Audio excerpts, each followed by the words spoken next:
2026 में दुनिया एक नए वॉर के सामने खड़ी है। ईरान, अमेरिका और इजराइल, तीन powerful countries, missile, drones, oil crisis और वर्ल्ड वॉर का डर। लेकिन सबसे बड़ा सवाल है, ये वॉर अचानक कैसे शुरू हुआ और क्या ये रुकेगा या और बढ़ेगा? ये कोई सडन वॉर नहीं है।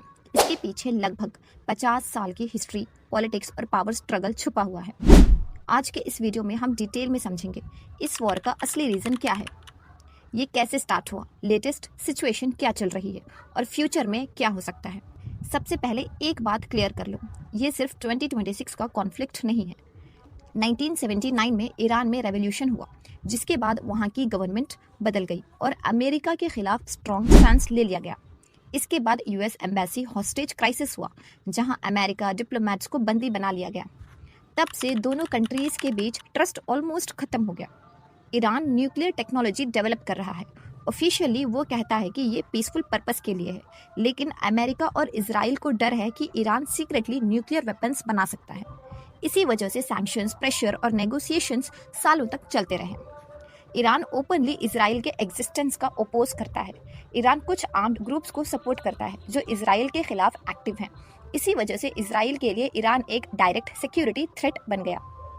2015 में एक न्यूक्लियर डील साइन हुई थी, जिसमें ईरान अपना न्यूक्लियर प्रोग्राम लिमिट करेगा और बदले में सैंक्शंस हटाए जाएंगे। लेकिन 2018 में अमेरिका इस डील से बाहर निकल गया। उसके बाद नेगोशिएशंस दोबारा शुरू हुए, लेकिन 2025-2026 तक कोई स्ट्रॉन्ग एग्रीमेंट नहीं हो पाया। जब डिप्लोमेसी फेल होती है तब कॉन्फ्लिक्ट का रिस्क बहुत ज़्यादा बढ़ जाता है। 28 फेब 2026 टर्निंग पॉइंट। इस दिन अमेरिका और इजराइल ने मिलकर ईरान पर एक मैसिव मिलिट्री ऑपरेशन लॉन्च किया। सिर्फ 12 घंटों के अंदर लगभग 900 स्ट्राइक्स किए गए। टारगेट्स थे nuclear facilities, military bases, important commanders और लीडरशिप पोजीशंस। इस ऑपरेशन का एम था ईरान के मिलिट्री और न्यूक्लियर पावर को वीकन करना। ईरान ने तुरंत रिटेलिएशन दिया, हंड्रेड्स ऑफ मिसाइल्स लॉन्च किए, थाउजेंड्स ऑफ ड्रोन्स यूज किए, यूएस बेसेस और इजराइल के टारगेट्स पर अटैक किया। इसके बाद पूरा मिडिल ईस्ट एक एक्टिव वॉर जोन बन गया। ये वॉर सिर्फ 3 कंट्रीज तक लिमिटेड नहीं रहा। गल्फ कंट्रीज इनडायरेक्टली इम्पैक्ट हुए, ऑयल सप्लाई रूट्स डिस्टर्ब हो गए, शिप्स और पोर्ट्स को टारगेट किया गया। स्ट्रेट ऑफ हॉर्मज, जो दुनिया के सबसे इंपॉर्टेंट ऑयल रूट्स में से एक है, वहाँ टेंशन बहुत बढ़ गया। अब बात करते हैं करंट सिचुएशन की। अमेरिका ने ईरान के अगेंस्ट नेवल ब्लॉकेड लगाया। कुछ ऑयल टैंकर्स को वापस लौटना पड़ा। ऑयल प्राइसेस में शार्प इंक्रीज देखा गया। इसका डायरेक्ट इम्पैक्ट दुनिया की इकोनॉमी पर पड़ा। ग्लोबल इकोनॉमिक ग्रोथ स्लो हो रही है, इन्फ्लेशन बढ़ रही है, फ्यूल और डेली गुड्स महंगे हो रहे हैं। मतलब ये वॉर सिर्फ मिडिल ईस्ट तक लिमिटेड नहीं है, पूरी दुनिया इफेक्ट हो रही है। अमेरिका और ईरान के बीच टॉक्स चल रही है, लेकिन इजराइल अभी भी एग्रेसिव स्टैंस में है।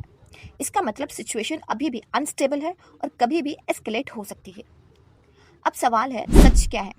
सेल्फ डिफेंस, न्यूक्लियर थ्रेट को रोकना, मिडिल ईस्ट में पावर कंट्रोल, ऑयल रिसोर्सेज पर इन्फ्लुएंस, पॉलिटिकल डोमिनेंस। एक्सपर्ट्स कहते हैं कि ये एक सिक्योरिटी डिलेमा है। मतलब दोनों साइड्स एक दूसरे से डर कर अपनी मिलिट्री पावर बढ़ाते हैं और वही डर इवेंचुअली वॉर में बदल जाता है। अब सबसे इम्पोर्टेंट सवाल, क्या ये वर्ल्ड वॉर बन सकता है? अभी तक नहीं, लेकिन रिस्क डेफिनेटली एग्जिस्ट करता है। कुछ टाइम के लिए वॉर रुक सकता है, डायरेक्ट वॉर कम हो, लेकिन इनडायरेक्ट फाइट्स चलती रहें और कंट्रीज इन्वॉल्व हो सकती हैं। वॉर कभी भी परमानेंट सोल्यूशन नहीं होता। इसमें सिर्फ सोल्जर्स नहीं बल्कि आम लोग सबसे ज्यादा सफर करते हैं। ये कॉन्फ्लिक्ट हमें एक सिंपल बात सिखाता है, पावर के लिए लड़ी गई लड़ाई का असली प्राइस इंसानियत को देना पड़ता है। अगर आपको ये वीडियो इन्फॉर्मेटिव लगा तो लाइक, शेयर और सब्सक्राइब जरूर करें और ऐसे ही डीप एक्सप्लेनेशन वीडियोस के लिए चैनल को सपोर्ट करें, क्योंकि सच समझना ही सबसे बड़ी पावर है। अस्सलामु अलैकुम वरहमतुल्लाहि वबरकातुहू।